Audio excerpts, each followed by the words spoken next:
په دې کې د اوړه بورې غوړي او همدارنګه هګۍ څخه موږ استفاده کوو.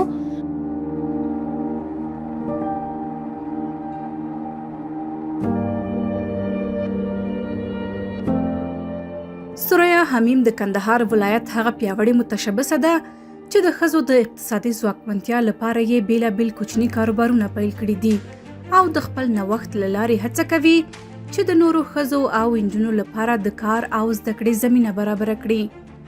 ثریا چې لوړې زده کړې ترسره کړې او په بیلابیلو تجاري برخو کې دندې ترسره کړې دي، نن خپله د کلچو او شیرینیو د یوې کارخونې مشري کوي او خپل 18 ډوله تولیدات یې له کندهار څخه کابل ته راوړي. مننه، تشکر، سلامت اوسئ. زما نوم ثریا همیم د کندهار ولایت څخه یم او محصولات مې د بیکري سامان دي او دغه ترڅنګ ګلاب جامن او مرباوې دي. امریکا کورنل یونیورسيټي څخه په 2024 کې زه فارغه شوې یم. دغه ترڅنګ ما کمپیوټر ساینس هم ویله ده او د تجارت په بخش کې مې وظیفې هم ډېر زیاتې کړې دي. د سینیر بزنس ډیولپمنټ وم د بزنسو په سر او همدارنګه بهیرات کې مې هم کار کړی. دوه رقمه کې کار لرو چې قیمت یې ډېر ارزانه ده. دا تقریبا جوړه ده او 500 افغانۍ باندې ده. نو دا هم جوړه کیک ده په 40 افغانۍ. 4 کاله کېږي ما دا کار شروع کړی دی. دا په سر کې زما سره تنها 6 تنه ښځینه کارمندانې وي چې موږ کورنۍ ډوډۍ پخول، د طبخي ډوډۍ او هغه به مو پلورلې.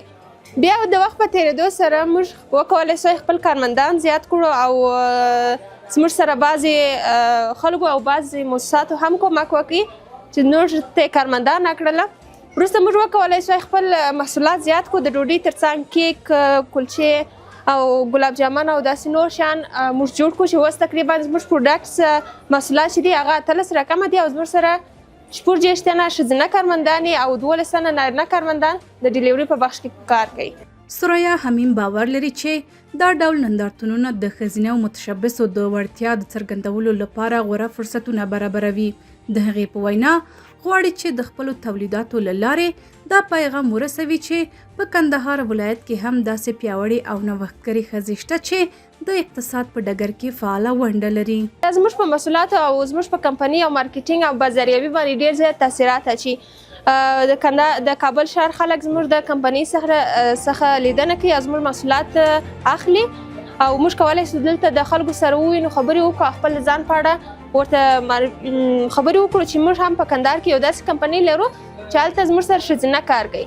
نوموړې د افغانستان نجونو ته په ډاډه غږ دا پیغام ورکوي چې هیڅکله د خپله هیله، مورال او پر ځان باور له لاسه نه ورکوي.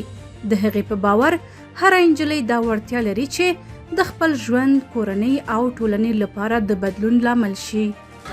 دې ته موږ پلیدانه وایو چې دا د کشمش، پلی او د کنجد څخه جوړه شوې ده. د ثریا همیم هڅې دا پیغام لري چې د زحمت او باور په مټ هره ښځه کولی شي چې خپل خوبونه په حقیقت بدل کړي. زما پیغام د افغانانو نجونو ته دا دی چې په بد سیچویشن او حالت کې باید موږ خپل مورال هیڅ وخت له لاسه ورنکړو. همیشه باید قوي واوسو او یو داسې شخص د ځانه جوړ کړو چې هم خپل آیندې ته کار وکړو، هم خپل فامیل، مور پلار د کوم چې په موږ حق لري او هیڅ وخت تسلیم نشي.